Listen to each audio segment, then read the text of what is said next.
Are there ending on an announcement, unleashing the power of Splunk Cloud on Google Cloud right here in the kingdom. A very well-deserved round of applause for that announcement as well. So securing AI isn't just about protecting models, as Lothar said. It's about safeguarding the entire ecosystem that supports them, from data integrity and training pipelines to deployment environments and real-time monitoring. Resilience has to be built into every layer if we want AI systems that can ultimately stand up to tomorrow's threats. And the organizations that succeed will be those that treat AI security as a continuous, proactive discipline, not something that's treated as an afterthought. Okay, it's now time for our penultimate session here on the Executive Summit stage. So over the past couple of years, the cybersecurity landscape has undergone, I think it's fair to say, significant transformations, driven by the rapid evolution of technology, emerging threats, and a dynamic global threat environment. I mean, who would have thought that ChatGPT and not blockchain would be the biggest pain?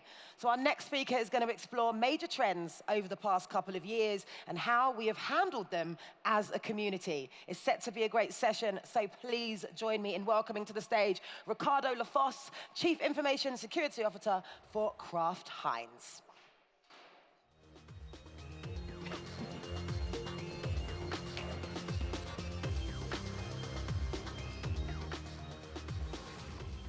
All right, wow, that's a huge picture of me. All right, cool.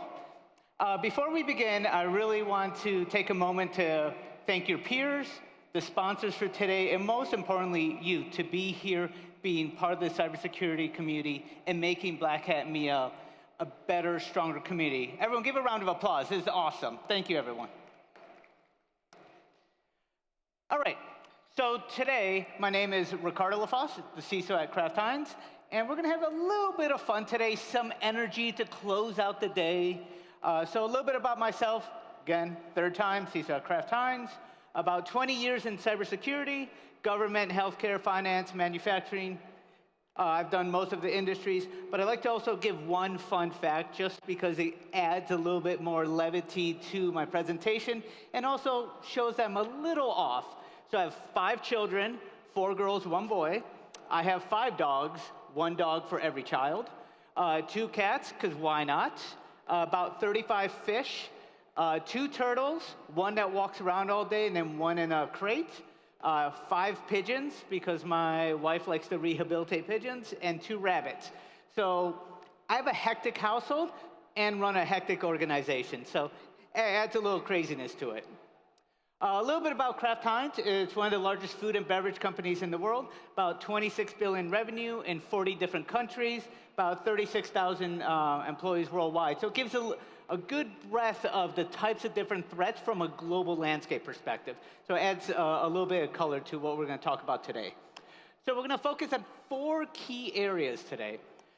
Software supply chain attacks, generative AI, because today has been AI everything. Why not throw more AI at it? Advanced social engineering and data localization. And you're like, how did you come up with these 4?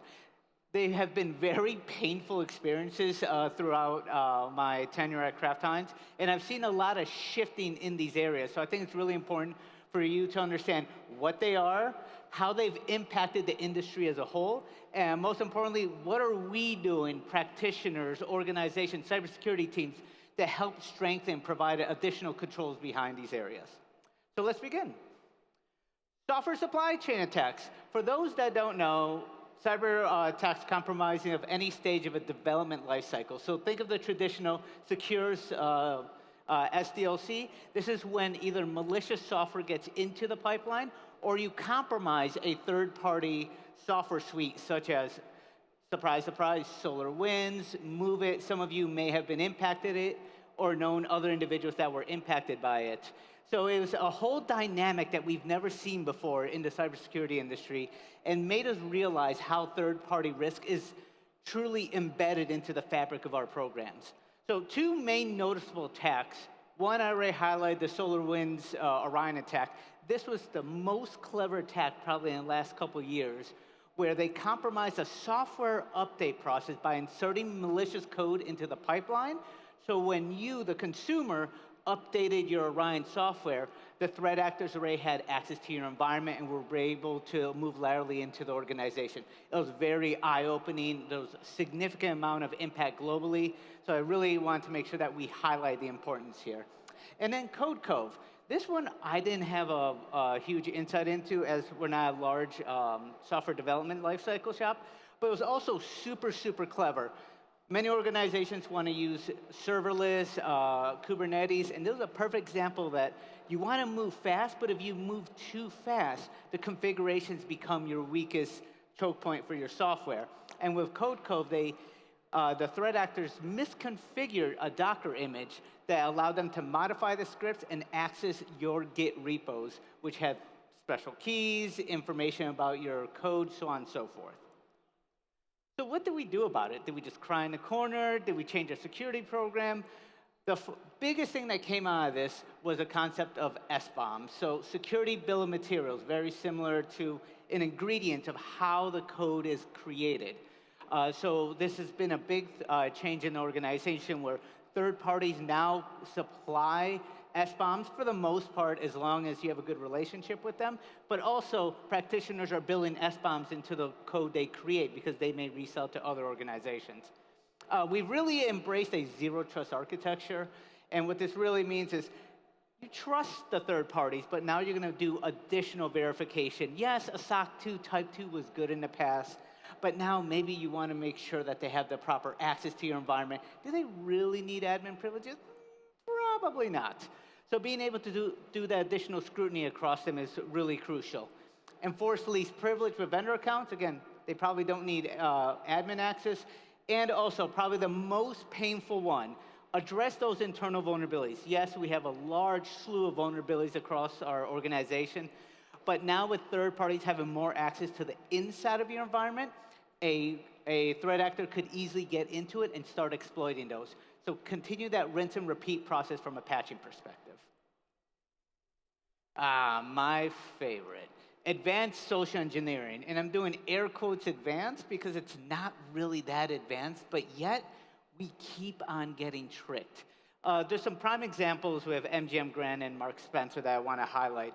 But what is becoming more advanced are the types, tools, and techniques. Yes, you can have generative AI to help make sure that your spear phishing email doesn't have typos, the grammar's correct. That's evolved like 4 or 5 years ago. Where it's really starting to shift are the actual phone calls, the actual dialogues that either generative AI or actual human beings are having with these third-party organizations. For example, at the MGM Grand, the individual that spoofed that phone call with the service desk that led to the entire breach of MGM Grand was a very well-spoken British accent individual that knew a little bit about the organization, but was able to be very trustworthy. So you're building a trust with your adversary that engaged them and allowed them to get access to the MGM Grand, which caused a significant impact to the casinos. And very similar thing happened with Marks and Spencer. Again, it's not the technology, it's the process and the security awareness behind here that is the lessons learned. No longer are you having individuals with poor English or specific language in your respective country. These adversaries are well prepared because the second they get in, they're going to attack the organization very quickly because they know their time to live in those organizations are very short. So what do we do? Enhance security awareness training with deepfakes. So a lot of new security awareness does include how to train your service desk or how to train your executives or your account receivable. Hey, I need to change my payroll or ACH for this payment. Have additional controls built in to that process before making any changes. Encourage the verify first mentality. I said my name is Ricardo and I need my password changed, but what other attributes is the service desk asking to ensure that I am who I say I am and they trust who I am? So there's additional processes that I think still as an organization we've done a really poor job of implementing. And we do follow the process and hope that our service desk is trained appropriately. But we can talk about the Jaguar Land Rover situation where, yes, there was a third party doing the service desk, and they didn't follow the process. So what's a better thing to do? Remove the ability for the service desk to reset a password. They can't even touch MFA. Find other self-service mechanisms so the human component is no longer fallible. That's probably the biggest change that we've done over the last year and a half, that just removes the privileges across the board. So even if an adversary was successful in tricking them, they can't do anything in your organization. They can't reset a password. They can't give them additional access to the environment. And then we'll adopt phishing-resistant multi-factor authentication. So if you're familiar with a YubiKey or authn, where it's a more advanced version of logging into the environment that is phishing-resistant. Data localization. This is becoming a bigger and bigger deal across the world as a whole. Europe has had a really strong push forward around data sovereignty and starting to separate their processes from the United States to Europe. They want to start building their own tech hub, tech center to ensure that the data and the services are all European. So there's a very big push going in this direction. Two big trends. China has had this for quite some time, using PIPL and Chinese cybersecurity law, where if you are processing or using data in China, it must stay within the bounds unless you have a proper authorization from the Chinese government. And then India has a very similar law specifically for personal data of citizens of India. So the shift is slowly getting there. And how do we as security practitioners follow the laws of every single country if every country says, all right, all my data must be processed, I must use the services in that respective country, anything else is forbidden. It's very difficult and has a high barrier or high cost of entry to be able to operate in those environments. So what have we done? So we've worked very closely with our IS vendors, such as an Azure, an AWS, or Google, to really help support those data localization processes. So not all providers are created equal. For example, Azure in China is actually owned by, I believe, China Telecom or a Chinese subsidiary that supports that Azure region. So it acts and feels a little bit like Azure, but has some nuances that are very specific for that region. Not all services are the same. So you need to build your processes behind that to ensure that you can work in a fragmented infrastructure from a cybersecurity perspective. In the event that something goes sideways, there are any issues, and you have to be able to script and build your security program with those decentralized environments, because you have to adhere to the law, or your organization can't do business in that area. And also advocate. I think this is probably the one that really annoys me the most. A lot of SaaS providers still refuse to support a lot of the data localization issues. They'll say, well, just copy the data and throw it into a database in that respective country. Operationally, it's very difficult to be able to do that on an ongoing basis. So we're trying to push more and more of the SaaS providers that, hey, if I do business in India, I need to have an option, and I will pay for that option to give me data localization requirements and adherence to those requirements. And then make sure that your program can ebb and flow as these new localization issues come to fruition, be able to flex with them and move the program forward. All right, I promised you I'd give you some AI, so here we go. For those that don't know, and I will have to say, generative AI is a type of AI that creates new content such as text, images, audio, code by learning patterns from large data sets, AKA LLMs. Now, the timing was absolutely fantastic for this talk because Anthropic, a large Gen AI provider, published a fantastic article. There's going to be a link on the next page that highlights what they are considering the first reported large-scale cybersecurity attack primarily orchestrated by AI. About 70 to 80% of the entire attack was AI-driven, with just human checks within the whole process. So it's I don't want to say exciting because it's kind of terrifying, but it's the first known big AI-driven cybersecurity attack. And they did a really nice job, so I didn't have to. Oh yeah, man, it looks great up there. All right, so give you a high level. So they had an agentic AI architecture where if you see at phase one, They wrote the code using Claude. Claude is one of the platforms within Anthropic that say, all right, I'd like to start doing some reconnaissance. So if you see at the very top, we have phase 2, where the MCP server, so think of like interpreters for generative AI, started doing data gathering. This would typically be done by a bunch of threat actors and their analysts, start doing the research, so on and so forth. The generative AI bots were able to do it in minutes instead of hours, where it typically take a human to sift through the data, create the code.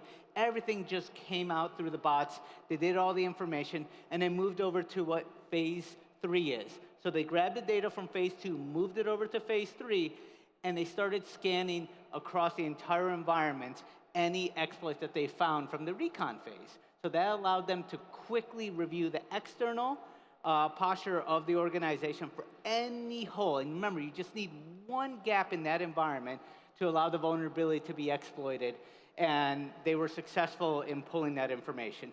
But they did not cause mass havoc yet. What they were able to do is grab that exploit, ensure that they could access the information that they needed, and then move to stage 4 and 5. With all the data at hand, with all the AI and automation built in, they're able to do a large-scale data exfiltration from the organization in very short period of time. Again, I think the stats are kind of wild. Again, 80 to 90% of the campaign was done through AI. Every few steps, there was a human to review it. So no different than you grading the work from your analyst or your engineer or your software developer. It was nothing but a peer review against an AI bot. And I think taking that approach is really novel, and I'm going to prophesize that this is starting to be the larger scale attacks moving forward, specifically ones that are quite sophisticated. And then I could see a democratization of these type of attacks. So ransomware as a service has been around for 3 or 4, maybe even 5 years. And it's a really easy, low barrier of entry for a low-level criminal to rent ransomware as a service. The provider gets a cut of it, and then they get the other cut of it. And I see these larger Gen AI attacks probably going to have a very similar path. So make up some Gen AI attacks as a service or something to that extent. But again, the barrier is so low, just requires an individual to start building out this framework and then start renting it out to low-level criminals. And if your organization is not prepared for this level of attack and onslaught, you're going to have to use very similar technology on your end to defend against your organization. So what do? We got to use Gen AI to fight Gen AI. One of my cohorts this morning, their organization used a lot of AI to do adversarial red teaming attacks and also identify different gaps in the environment in a very quick and efficient manner. We need to enhance our SIM and SOC. Again, there's still too many people in the loop. Data models are here. LLMs are fantastic when used appropriately, and when they're built specifically for cyber, you can really pull out the signal-to-noise ratio and make a true impact to the organization. Use Gen AI to do these analysis. Don't do it yourself. It's wild. And I'm going to pick on developers because security people always pick on developers because developers always pick on us. They continue to write subpar security code. But if we work better with our developers, ensure that the safeguards are put in place as we develop the code, specifically the prompt injection, anything around LLMs, I think we can build better safeguards to make it harder for the adversaries to be able to exploit them and do these horrible things. I'll wrap up. Told you I'm very quick. So if you fell asleep, we're on your phone, just take away these 4 things. Supply chain attacks disrupt our ability to trust third-party software. The days of doing a quick questionnaire that, yeah, this software is going to have access to a PI, might have financial information, can change routing information. You might want to do a better, deeper dive review of them and ensure that they have the right access at the right time. 2, oh my God, I can't even see that. Humans continue to be the weakest link. The best thing I did last year is remove the privileges from your service desk.